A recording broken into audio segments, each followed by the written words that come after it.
ഗണപതി ഗുഹയിലിരുന്നാണ് ഗണപതിയാണ് തേടുന്നത്. അപ്പോൾ വ്യാസഗുഹ അവിടെ, ഗണപതി ഗുഹ ഈ കുറച്ച് മാറിയിട്ട്. അപ്പോൾ ഇതിൻ്റെ മുമ്പിൽ കൂടെയാണ് സരസ്വതി ഒഴുകുന്നത്. ഒരുപാട് പുണ്യജന്മങ്ങളുടെ ആ ഒരു പ്രസൻസ് അനുഭവിക്കാൻ പറ്റുന്നുണ്ട്. ഇവരോട് ചോദിക്കാൻ വേണ്ടി എന്തെങ്കിലും ചോദ്യങ്ങളോ അല്ലെങ്കിൽ എന്തെങ്കിലും യഥാർത്ഥ രുദ്രാക്ഷായിരിക്കണം. അപ്പോൾ നമ്മൾ ഒന്ന് വന്നിട്ട് ആ ജന്മം കൊണ്ട് അത് നല്ല രുദ്രാക്ഷായിരിക്കണം. മിക്കവാറും ഹിമാലയൻ സൈഡിൽ നിന്ന് വരുന്ന, നേപ്പാളിൽ നിന്നൊക്കെ വരുന്ന രുദ്രാക്ഷങ്ങളിലാണ് ജന്മം കൊണ്ട് അതിന് നല്ല ചാർജ് ഉണ്ടാവും, പോസിറ്റീവ് ചാർജ്.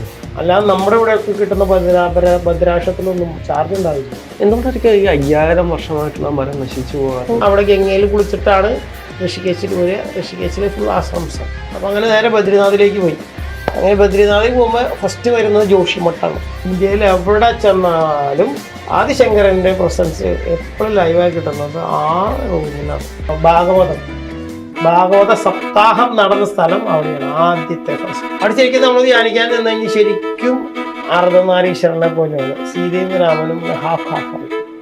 ശരിക്കും നമ്മുടെ ശരീരത്തിൽ രണ്ടുപേരും എനർജി ഡിഫറെൻ്റ് ആയിട്ട് നമുക്ക് എക്സ്പീരിയൻസ് ചെയ്യാം. അർദ്ധനാരീശ്വരവും പറ്റും. അവിടെ തന്നെ ഹനുമാന്റെ എനർജി ഉണ്ട്, ഹനുമാനും ഉണ്ട് ഇവിടെ സൈഡിൽ. ഗുരുജി, ബാബാജി കേവിൽ നിന്ന് പിന്നീട് എങ്ങോട്ടായിരുന്നു യാത്ര? ബാബാജി കേവിന് തൊട്ട് മുമ്പ് നമ്മൾ നൈംശാരണ്യെ പോയി. ബാബാജി കേവിൽ എത്തുന്നതിന് മുമ്പ്, തൊട്ട് മുമ്പ് താഴെ UP തന്നെ. ബാബാജി കേവ് UP കഴിഞ്ഞിട്ടാണ് ഉത്തരാഖണ്ഡിലേക്ക് കിടക്കണേ. തൊട്ട് മുമ്പ് UP തന്നെ നൈമിഷാരണ്യ. അവിടെ ബ്രഹ്മാവിന്റെ തീർത്ഥക്കുളമുണ്ട്, ബ്രഹ്മാവ് കുണ്ട്. അപ്പൊ അവിടെ അദ്ദേഹത്തിന്റെ മനോമയ ചക്ര വീണ സ്ഥലം എന്ന് പറയുന്നത്, മൈൻഡ് ചക്ര വീണ സ്ഥലം എന്ന് പറയുന്നത്. അങ്ങനെയാണ് ആ പോണ്ട് ക്രിയേറ്റ് ചെയ്തത് ഭൂമിയിൽ. അവിടെ കലി ബാധിക്കില്ല എന്ന് പറയുന്നു. ഈ കലിയുഗത്തില് കലി ആ ഏരിയയിൽ ബാധിക്കില്ല എന്ന് പറയുന്നത്. അപ്പൊ അങ്ങനെ അവിടെ, പക്ഷെ അവിടെ നമ്മൾ ചെന്ന് കഴിഞ്ഞപ്പോ എന്താ വെച്ച് കഴിഞ്ഞാൽ എല്ലാവരും പിതൃബലി ഇട്ടുകൊണ്ടിരിക്കുക. ആ കുളത്തിൽ മൊത്തം ബലിയിടാണ്, ബലിതർപ്പണം നടത്താണ്. അങ്ങനെ നമുക്ക് അത്ര എനർജി വൈബ് തോന്നിച്ചില്ല അവിടെ. അപ്പൊ അതാരണം നമ്മൾ ജസ്റ്റ് കാലി മുങ്ങണം അവിടെ. ശരിക്കും നമ്മൾ കാലും കൈയും കഴുകിയിട്ട് വരികയും ചെയ്തത്. ജസ്റ്റ് കാല് നനച്ചിട്ട് പോകും. എനർജിയുടെ പ്രസൻസ് ലോ ആണെങ്കിൽ നമ്മളവിടെ നിൽക്കില്ല. അത് ഈ പിതൃതർപ്പണം ചെയ്ത് കൊളാക്കിയെന്നാണ് തോന്നണേ. അപ്പോൾ അങ്ങനൊരു വിഷമമുണ്ട് അവിടെ. അപ്പോൾ അതാണ് അവിടുത്തെ മെയിൻ. പിന്നെ അവിടെ തൊട്ടപ്പുറത്ത് നമുക്ക്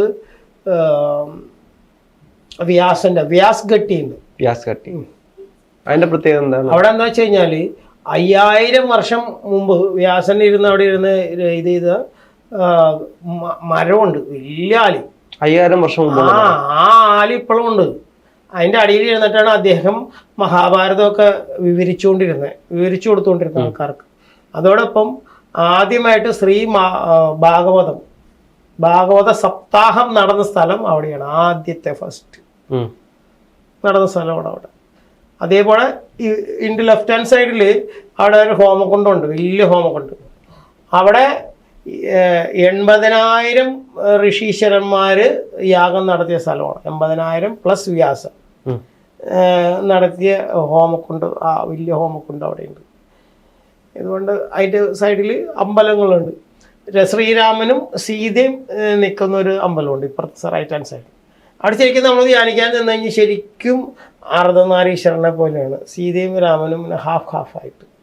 ശരിക്കും നമ്മുടെ ശരീരത്തിൽ രണ്ടുപേരും എനർജി ഡിഫറെൻ്റ് ആയിട്ട് നമുക്ക് എക്സ്പീരിയൻസ് ചെയ്യാൻ പറ്റും. അർദ്ധനാരീശ്വര രൂപത്തിൽ ശ്രീരാമനും സീതയുടെ അത് നല്ലൊരു എക്സ്പീരിയൻസ് ആയിരുന്നു. അവിടെ തന്നെ ഹനുമാന്റെ എനർജി ഉണ്ട്, ഹനുമാനും ഉണ്ട് അവിടെ സൈഡിലായി. അപ്പം അത് ഒരു ഭയങ്കര എനർജി വൈബാണ് അവിടെ. ആ വ്യാസന ഇരുന്ന സ്ഥലത്തൊക്കെ വൈബ് എന്ന് പറഞ്ഞാൽ ഭയങ്കര വൈബാണ്. അവരുടെ ഇത് ചെയ്ത് പറ്റിയെന്ന് വെച്ച് കഴിഞ്ഞാൽ അവിടെ ആ മുകളിലെ ക്ഷേത്രത്തിൽ ഇങ്ങനെ ഒരു ബിംബത്തിൽ ഇതിട്ടുണ്ടായിരുന്നു, വിശുദ്ധി ചക്ര ബ്ലോക്കായി കിടക്കാണ്. അപ്പൊ അത് നമ്മൾ പറഞ്ഞു കൊടുത്തു, അത് വിശുദ്ധി ഇവിടെ ബ്ലോക്കാണല്ലോ എന്താന്ന് നോക്കി കഴിഞ്ഞപ്പോൾ അവിടെ ഒരു രുദ്രാക്ഷം ഇട്ട് വെച്ചിട്ടുണ്ട്. ആ രുദ്രാക്ഷത്തിലെ നെഗറ്റീവ് എനർജി ഉണ്ട്, അത് മാറ്റാൻ പറഞ്ഞു ഞാൻ. അങ്ങനെ അവരത് രുദ്രാക്ഷം മാറ്റാന്ന് പറഞ്ഞു. അതാണ് അവിടെ തടസ്സമായിട്ട് തന്നെ. ഈ രുദ്രാക്ഷത്തിനുള്ള കുഴപ്പമെന്ന് വെച്ച് കഴിഞ്ഞാൽ പോസിറ്റീവും വലിക്കും, നെഗറ്റീവും വലിക്കും. അപ്പോൾ അത് യഥാർത്ഥ രുദ്രാക്ഷായിരിക്കണം. അപ്പോൾ നമ്മൾ ഒന്ന് വന്നിട്ട് ആ ജന്മം കൊണ്ട് അത് നല്ല രുദ്രാക്ഷായിരിക്കണം. മിക്കവാറും ഹിമാലയൻ സൈഡിൽ നിന്ന് വരുന്ന, നേപ്പാളിൽ നിന്നൊക്കെ വരുന്ന രുദ്രാക്ഷങ്ങളിലാണ് ജന്മം കൊണ്ട് അതിന് നല്ല ചാർജ് ഉണ്ടാവുള്ളൂ, പോസിറ്റീവ് ചാർജ് ഉണ്ടാവും. അല്ലാതെ നമ്മുടെ ഇവിടെയൊക്കെ കിട്ടുന്ന ഭദ്രാക്ഷത്തിലൊന്നും ചാർജ് ഉണ്ടാവില്ല. പിന്നെ നമ്മൾ അതിനെ അമ്പലത്തിൽ കൊടുത്ത് പൂജിച്ചെടുക്കണം. അങ്ങനെ ചാർജ് ആക്കണം. പക്ഷെ അത് അധികം നാളെ നിൽക്കില്ല, വീണ്ടും റീഡിസ്ചാർജ് ചെയ്തു. പിന്നെ രണ്ടാമത് നമ്മൾ നെഗറ്റീവ് ഏരിയസിലൊക്കെ ചെന്ന് നിൽക്കുമ്പോൾ ഈ രുദ്രാക്ഷം ഈ സാധനം ഇത് അബ്സോർബ് ചെയ്യും. നെഗറ്റീവ് അബ്സോർബ് ചെയ്യും, പോസിറ്റീവ് അബ്സോർബ് ചെയ്യും. അപ്പോൾ മിക്ക രുദ്രാക്ഷം നോക്കുമ്പോൾ കൂടുതലും നെഗറ്റീവിനെ പോസിറ്റീവിനൊക്കെയും കൂടുതൽ നെഗറ്റീവ് ആയിരിക്കും മിക്കവരെ കഴുത്തിയും കിടക്കണം. അപ്പോൾ അത് ശ്രദ്ധിക്കണം എപ്പോഴും. അല്ലെങ്കിൽ നിങ്ങൾ ഇടയ്ക്കിടയ്ക്ക് 2 മാസം 3 മാസം കൂടുമ്പോൾ റീചാർജ് ചെയ്തുകൊണ്ടിരിക്കണം. ഇതിൽ ധ്യാനിക്കുന്നവരാണെങ്കിൽ അവരെ കഴുത്തിലിട്ട് ധ്യാനിച്ചുകൊണ്ടിരിക്കുക, അല്ലെങ്കിൽ ഉരി വയ്ക്കുക. അപ്പോൾ അതാണ് രുദ്രാക്ഷത്തിൻ്റെ പ്രത്യേകത. അപ്പോൾ ആ രുദ്രാക്ഷം ഞാൻ എടുത്ത് മാറ്റാൻ പറഞ്ഞു അവരുടെ അടുത്ത്. അപ്പോൾ അത്രയും പവർഫുൾ ഏരിയയാണ് ആ ക്ഷേത്രം, ആ വൈബും നല്ല വൈബും അവിടെ. ആലിന് ചുറ്റും നമ്മൾ നിന്ന് കഴിഞ്ഞാൽ ഇപ്പോഴും നല്ല വൈബ്. എന്തുകൊണ്ടായിരിക്കും ഈ 5000 വർഷമായിട്ടുള്ള മരം നശിച്ചു പോകത്തില്ല? അതിൻ്റെ ആ വൈബാണ് അത്. അപ്പം അതിനെ പ്രൊട്ടക്റ്റ് ചെയ്യുന്നത് ആ എനർജി പ്രസൻസ് അത്രയുണ്ട്. അപ്പോൾ നശിക്കത്തില്ല, റീജുനേറ്റ് ചെയ്തുകൊണ്ടേയിരിക്കുകയാണ്. ഡിസ്ട്രക്ഷൻ ഇല്ല അവിടെ, സെൽഫ് ഡിസ്ട്രക്ഷൻ വരുന്നില്ല, വളരെ കുറച്ചേ വരുള്ളൂ ആ വൈബിൻ്റെ പ്രസൻസിൽ. അതല്ല ഇപ്പോഴും ഋഷീശ്വരന്മാർ ഇപ്പോഴും ഇപ്പോൾ ഈ മലയൻ സൈഡിൽ പോയി കഴിഞ്ഞാൽ 200, 500, 1000 വർഷം പഴക്കമുള്ള വയസ്സുള്ള ആൾക്കാർ ഇപ്പോഴും ജീവിച്ചിരിക്കുന്നതിൻ്റെ കാരണം അതാണ്. ഡിസ്ട്രക്ഷൻ വരുന്നില്ല, സെൽഫ് ഡിസ്ട്രക്ഷൻ വരുന്നില്ല. അവർ ആ റിജുനേഷൻ ഇങ്ങനെ വന്നുകൊണ്ടിരിക്കുക. അപ്പോൾ അതിങ്ങനെ പ്രൊട്ടക്ഷനിൽ ഇങ്ങനെ ഇട്ടുകൊണ്ടിരിക്കും. അതന്നെ മരങ്ങൾക്കും. അപ്പോൾ അങ്ങനെ അവിടെ നൈമിഷാരണ്യം പോയി അവിടെ ഈ എല്ലായിടത്തും ഞങ്ങൾ അവിടെ തൊഴുതു. പിന്നെ അവിടെ നിന്നാണ് പിന്നെ UP കയറി നമ്മൾ ഉത്തരാഖണ്ഡിൽ ബാബാജി കേവിലെത്തിയത്. പിന്നെ അവിടെ നിന്ന് നേരെ ഞങ്ങൾ സാധാരണഗതിയിൽ ചാർധാം യാത്ര ഹരിദ്വാറിൽ നിന്നാണ് തുടങ്ങുക. ഹരിദ്വാർ, ഹരിയുടെ വാതിൽ തുറന്നിട്ട് വേണം നമ്മൾ കയറാനായിട്ട്. എന്നിട്ടാണ് അവിടെ ഗംഗയിൽ കുളിച്ചിട്ടാണ് ഋഷികേശിൽ വരിക. ഋഷികേശിൽ ഫുൾ ആശ്രമസം. ഋഷികേശും ഈ റിവർ ക്രോസ് ചെയ്ത ഉടനെയാണ് മല സ്റ്റാർട്ട് ചെയ്യണത്. പിന്നെ അങ്ങോട്ട് ഫുൾ മൗണ്ടനാണ്, ഹിൽ ട്രാക്കാണ്. അങ്ങനെയാണ് സാധാരണ പോവുക. ഗംഗോത്രി, യമുനോത്രി, ബദ്രി, കേദാർ പോകുന്നത്. ഞങ്ങൾ തിരിച്ചാവുന്നത്. കാരണം ബാബാജി കേവ് പോകുന്ന അൽമോറയിൽ നിന്ന് നേരെ ഡയറക്റ്റ് കയറിയത് എളുപ്പം ഞങ്ങൾക്ക് ബദ്രിയിലേക്ക് പോകാനാണ്. ഇത് ഇങ്ങോട്ട് നീങ്ങിയിട്ടാണ്. അപ്പോൾ അങ്ങനെ നേരെ ബദ്രിനാഥിലേക്ക് പോയി. അങ്ങനെ ബദ്രിനാഥിൽ പോകുമ്പോൾ ഫസ്റ്റ് വരുന്നത് ജോഷിമഠാണ്. ഇപ്പം ജോഷിമഠം എന്നുള്ള പേര് സന്തോഷമായി മാറ്റി, ഇപ്പം ജ്യോതിർമഠായി. ആ ജ്യോതി മഠം എന്നാണ് ശരിക്കും പണ്ടുണ്ടായിരുന്നത്.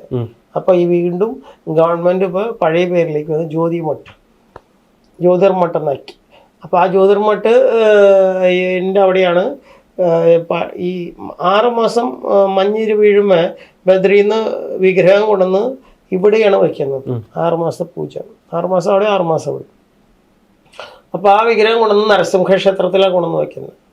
അപ്പോൾ ഇതിൻ്റെ ഇവിടെയാണ് ആദിശങ്കരാചാര്യർ എപ്പോൾ വന്നാലും താമസിക്കുന്ന സ്ഥലം.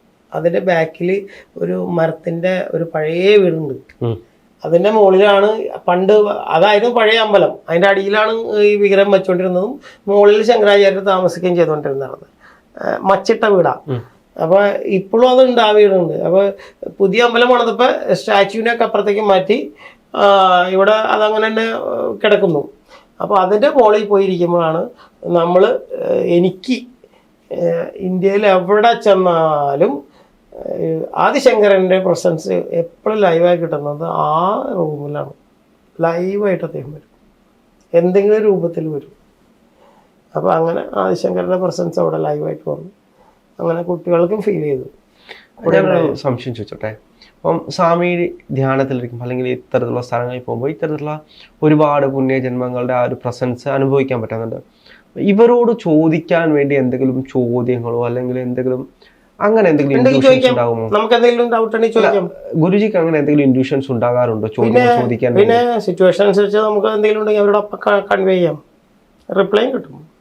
അവരോട് ചോദിക്കാറുണ്ടോ ചോദ്യം? പിന്നെ നമുക്ക് എന്തെങ്കിലും ആവശ്യം ഉണ്ടെങ്കിൽ, മീൻസ് എന്തെങ്കിലും ഇത് ചെയ്യാനുണ്ടെങ്കിൽ അവരോട് ചോദിക്കാം. അങ്ങനെ നമ്മൾ ചോദിച്ചിട്ടുണ്ട്, ചോദിക്കാം. അങ്ങനെ ഇപ്പൊ ആദിശങ്കരനോട് എന്തെങ്കിലും ചോദിക്കാറുണ്ട്. ഇവിടുത്തെ പ്രതിഷ്ഠയെ കുറിച്ച് ഞാൻ ചോദിച്ചിട്ടുണ്ട്. അതിപ്പോൾ മീഡിയയിൽ ഇത് ചെയ്യാൻ പറ്റില്ല, അത് സൂക്ഷ്മത്തിലുള്ള കാര്യം, അതുകൊണ്ട് ഞാൻ പറയുന്നില്ല. കാലടിയുടെ കാര്യത്തെക്കുറിച്ച് ഞാൻ ചോദിച്ചിട്ടുണ്ട് അദ്ദേഹത്തിൻ്റെ അടുത്ത്. അപ്പം നമുക്ക് കൺവേ ചെയ്യാം, എന്തുവേണേലും കൺവേ ചെയ്യാം, അതിനും കുഴപ്പമൊന്നുമില്ല. അപ്പം അങ്ങനെ നല്ല പ്രസൻസ് ആയിരുന്നു. അത് കഴിഞ്ഞ് നേരെ നരസിംഹ ടെമ്പിളിൽ പോയി. ആദ്യം ഇവിടെ പോയേ ഞങ്ങൾ, കാരണം ഇവിടെ നമുക്കറിയാം ഇവിടെ അദ്ദേഹം വെയിറ്റ് ചെയ്യാമെന്ന്. അത് ഈ നരസിംഹ ക്ഷേത്രത്തിൽ പോയി, അവിടെ നല്ല ഊർജ്ജമാണ് നരസിംഹൻ. അത് കഴിഞ്ഞ് നേരെ ഇപ്പുറത്ത് ആക്ച്വലി 1 വേ ആണത്. ചെറിയ റോഡ്, വളരെ നാരോ റോഡാണ്. ചുറ്റും 2 സൈഡിലും ഷോപ്സായിട്ട്. അപ്പോൾ ഒരു വണ്ടി കഷ്ടി ഇങ്ങനെ പോവുള്ളൂ ഈ ജ്യോതിർമഠ് ആ ഏരിയ മൊത്തം. അപ്പോൾ ഈ സൈഡിൽ കൂടെ പോവുക, ഈ സൈഡിൽ കൂടെ വരിക. അപ്പോൾ ഈ ഇതിൽ പോയി ഞങ്ങൾ പിന്നെ ബദ്രയിലേക്ക് പോയി. നമ്മൾ ജ്യോതിർമഠിൻ്റെ ഇത് ഫുൾ തീർക്കാം. അപ്പോൾ ഇതിൻ്റെ ഇപ്പുറത്തെ സൈഡിലാണ് ആശ്രമം ഇരിക്കുന്നത്. ഇപ്പം ശങ്കരാചാര്യർ സ്ഥാപിച്ച 4 മഠങ്ങളിൽ ഒരു മഠമാണ് ഇവിടെ ഇരിക്കുന്നത്. ഇവിടെ പഠിപ്പിക്കുന്നത് ജ്യോതിർമഠത്തിൽ പഠിപ്പിക്കുന്നത് അഥർവമാണ്. 4 സ്ഥലത്തും 4 വേദങ്ങളെ പഠിപ്പിക്കുന്നത്. ഇവിടെ പഠിക്കുന്നത് അഥർവവേദമാണ്. അവിടെ ഇഷ്ടംപോലെ കുട്ടികളുണ്ട്. അവർക്ക് 2 സ്ഥലങ്ങളായിട്ട് 10,500 കുട്ടികളുണ്ട് അവിടെ. നമ്മുടെ ഈ ചിലരുടെ കൺസെപ്റ്റ് അനുസരിച്ച് അഥർവം എന്ന് പറയുന്ന ഒരു മോശം വേദമാണ് എന്നൊരു ചൊല്ലുണ്ട്. അങ്ങനെ ശരിയാണോ? അങ്ങനെ നമുക്ക് ഇത് ചെയ്യാൻ പറ്റൂല. മോശം എന്ന് പറഞ്ഞു കഴിഞ്ഞാൽ അത് നമ്മൾ ഉപയോഗിക്കുന്നതിനനുസരിച്ചിട്ടിരിക്കും. നമ്മുടെ കൺസെപ്റ്റ് പ്രോപ്പർ ആണെന്നുണ്ടെങ്കിൽ എല്ലാം വേണം. അതും ഒരു ടെക്നിക്ക് തന്നെയാണത്. അതിലൂടെ ഈസി വേണമെന്ന് മാത്രം, ഫാസ്റ്റായിട്ട് ഇത് ചെയ്യാം. പക്ഷെ ഇച്ചിരി നമ്മൾ കൂടുതൽ സ്ട്രെയിൻ ചെയ്യണമെന്ന് മാത്രമേ ഉള്ളൂ. മറ്റേത് സ്ലോയിലേ കിട്ടുള്ളൂ സ്വാത്യമായിട്ട് ചെയ്യുമ്പോൾ. ഇത് ഫാസ്റ്റായിട്ട് നമുക്ക് റിസൾട്ട് കിട്ടും. അപ്പോൾ അവിടുത്തെ അദ്ദേഹം ഉണ്ടായിരുന്നു, മഠാധിപതി ഉണ്ടായിരുന്നു. മഠാധിപതി നമ്മൾ ചെന്ന് നമ്മൾ ഇങ്ങനെ ക്രിയാവിനെ കുറിച്ചൊക്കെ സംസാരിച്ചു. അദ്ദേഹത്തിന് ഭയങ്കര ഇഷ്ടമായി. ശരിക്കും അബ്രാഹ്മണർ അവനെ അധികം കൺസിഡർ ചെയ്യാത്തൊരു ഇതാണ് അവർ നമ്മളെ കാവി പൊന്നാട അണിയിച്ചു. നമ്മളെ കാവി പൊന്നാട അണിയിച്ച് നമ്മൾ ആലിംഗനം ചെയ്തിട്ട് കുറേ നേരം അദ്ദേഹം നമ്മളെ ഇങ്ങനെ തലയിൽ കൈവച്ച് ഇങ്ങനെ ഇത് ചെയ്തിരുന്നു. ശങ്കരൻ്റെ ലൈവ് പ്രസൻസ് ആയിരുന്നു അവിടെ ആശ്രമത്തിൽ. അവിടെയാണ് 500 കിലോ വരുന്ന സ്ഫടികലിംഗം ഇരിക്കുന്നത്. 500 കിലോ വെയിറ്റുള്ള സ്ഫടികലിംഗം. അത് അന്ന് ശങ്കരൻ്റെ കാലത്തുള്ളതാണ്. അത് നല്ല പ്യുവർ വൈറ്റായിട്ട് ലൈറ്റ് എമിറ്റിംഗ് ആയിട്ടുള്ള സാധനം. നല്ല എനർജി അവിടെ. അപ്പോൾ അത്രയും നമ്മളെ ആദരിക്കപ്പെട്ടു അവിടെ. അതൊരു വലിയ സന്തോഷമുണ്ട്. അപ്പോൾ അങ്ങനെ കുറേ നേരം അങ്ങനെ സംസാരിച്ചിരുന്നു, ഇതിനെക്കുറിച്ചിട്ടൊക്കെ സംസാരിച്ചിരുന്നു. അങ്ങനെ അവിടെ നിന്ന് പിന്നെ വീണ്ടും ഞങ്ങൾ നേരെ ഇവിടേക്കാണ് പോയത്. അവിടെ ബദ്രിനാഥിലേക്ക്. ബദ്രിനാഥ് തൊട്ടടുത്ത് അവിടെ നിന്ന്. ആ ബദ്രിനാഥിൽ ചെന്നു. അവിടെ ഞങ്ങൾ ചെന്ന് കഴിഞ്ഞാൽ ഉച്ച സമയത്താണ് ചെന്നേ. നേരെ പോയത് വ്യാസൻ്റെ ഗുഹയിലേക്ക്. വ്യാസ ഗുഹ അവിടെ ഇരുന്നാണ് എല്ലാം ഇദ്ദേഹം രചിച്ചിരിക്കുന്നത്. അപ്പോൾ രചിക്കാവുന്ന സമയത്ത് പറഞ്ഞ മാതിരി ഗണപതി ഗുഹയിലിരുന്നാണ്, ഗണപതിയാണ് അത് എഴുതുന്നത്. അപ്പോൾ വ്യാസഗുഹ അവിടെ, ഗണപതി ഗുഹ ഈ കുറച്ച് മാറിയിട്ട്. അപ്പോൾ ഇതിൻ്റെ മുമ്പിൽ കൂടെയാണ് സരസ്വതി ഒഴുകുന്നത്. അപ്പോൾ സരസ്വതിയുടെ ഉത്ഭവം നമുക്ക് കാണാൻ പറ്റുന്ന അവിടെ മാത്രമേ ഉള്ളൂ. ഭയങ്കര ഫോഴ്സ്ഫുള്ളി ആയിരിക്കും സരസ്വതി ഒഴുകുന്നത്. പക്ഷേ സെക്കൻഡ്സിൻ്റെ ഉള്ളിൽ അത് വളരെ മൈൽഡായിട്ട് ഇങ്ങനെ പോകും. മൈൽഡായിട്ട് ഇല്ലാത്ത രീതിയിൽ അങ്ങനെ പോകും. എന്നിട്ട് പിന്നെ അപ്പുറത്ത് മന്ദാകിനിയായിട്ട് ജോയിൻ ആവാണ്. അപ്പോൾ ഈ വരുന്ന സ്ട്രീം വളരെ സൈലൻ്റ് ആവുന്നത് ശാപം കൊടുത്തതാണ്. വ്യാസൻ ശാപം കൊടുത്തത്. കാരണം ഇവർക്ക് എഴുതുമ്പോൾ പറഞ്ഞു കൊടുക്കുമ്പോൾ കേൾക്കുന്നില്ല, ഇതിൻ്റെ വെള്ളത്തിൻ്റെ വൈബായിരുന്നു. അപ്പോൾ അങ്ങനെ ശാപം കൊടുത്ത് പുള്ളിക്കാറ്റി ശാന്തമായി ഭൂമിയിലെ അടിയിലേക്ക് പോവാണ്. അതാണ് നാസയിൽ പിന്നീട് അവർ രേഖപ്പെടുത്തിയെന്ന് പറഞ്ഞു. പിന്നീട് വരുന്ന ഓപ്പൺ ആവണത് നമ്മുടെ ഇവിടെ UP-യിൽ കഴിഞ്ഞ ദിവസം ഇത് നടന്നില്ലേ, കുംഭമേള നടന്ന സ്ഥലത്ത് പ്രയാഗിലാണ് ഗംഗ യമന സരസ്വതി മിലനം വരുന്നത്. അവിടെയാണ് ഓപ്പൺ ആവുന്നത്. അപ്പോൾ ഇവിടെയാണ് താഴ്ന്നു പോകുന്നത് ഭൂമിക്ക് അടിയിലേക്ക്. അപ്പോൾ അവിടെ മാത്രമേ നമുക്ക് കുറച്ച് പേരിയെ കാണാൻ പറ്റുള്ളൂ. പിന്നെ അവിടെ ഒരു ഭീമശിലയുണ്ട്. ആ ഭീമൻ ഇവർ സ്വർഗാരോഹണത്തിന് പോണ വഴിയുണ്ട്. ആ സ്വർഗാരോഹണത്തിന് പോണ വഴിയിൽ പഞ്ചപാണ്ഡവർ പോകുമ്പോൾ അവിടെ ഈ സരസ്വതിനെ ക്രോസ് ചെയ്യണമല്ലോ. അപ്പോൾ ഭയങ്കര ഡെപ്താണ്. അപ്പോൾ അതിന് വേണ്ടി ഒരു വലിയൊരു കല്ലെടുത്ത് പുള്ളി വയ്ക്കും. അങ്ങനെയാണ് ഭീമശില. അത് ക്രോസ് ചെയ്തിട്ടാണ് അപ്പുറത്തേക്ക് കിടക്കാൻ. അവിടെ നിന്ന് പിന്നെ സ്വർഗാരോഹണം. അപ്പോൾ ഇപ്പം നിലവിൽ അവർ പാണ്ഡവരുടെ എല്ലാവരുടെയും സ്റ്റാച്ചു അവിടെ ഇത് ചെയ്ത് വെച്ചിട്ടുണ്ട്, ഡിസ്പ്ലേ വെച്ചിട്ടുണ്ട്. വലിയ സ്റ്റാച്യൂസ് ഓരോരുത്തരും നടന്ന് ചേർന്ന രൂപത്തിൽ. അങ്ങനെ കയറി പോകുമ്പോൾ ഓരോരുത്തരായിട്ട് ഇങ്ങനെ പോകും. ബോഡി ഉപേക്ഷിച്ചു പോകും പഞ്ചപാണ്ഡവർ. അത് 7 ദിവസത്തെ ട്രക്കാണ്. 3 ദിവസം അങ്ങോട്ടും 3 ദിവസം ഇങ്ങോട്ടും, 1 ദിവസം അവിടെ സ്റ്റേ. അങ്ങനെ 7 ദിവസത്തെ ട്രക്കാണ്.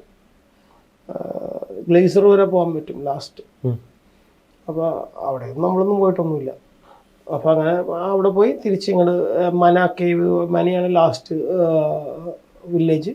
അവിടെ പോയി വ്യാസഗുഹയിൽ വന്നിട്ട് വ്യാസൻ്റെ അവിടെ ഇരുന്ന് അദ്ദേഹമായിട്ട് സംസാരിച്ച് കാര്യം ധ്യാനിച്ചെങ്കിലും വ്യാസഗുഹയിൽ അത്ര അങ്ങോട്ട് ചെറിയൊരു എനർജി സെൻസ് ചെയ്യാൻ പറ്റുള്ളൂ. പക്ഷെ അതിന്റെ പുറത്താണ് ഫുൾ പവർ ആയിരുന്നു. അത് ആ ഗുഹയുടെ പുറത്തിരുന്ന് ധ്യാനിച്ചപ്പോഴാണ് യഥാർത്ഥത്തിൽ വ്യാസന്റെ പ്രസൻസിൽ നമുക്ക് നല്ല ഫുൾ വൈബോടെ ധ്യാനിക്കാൻ പറ്റും.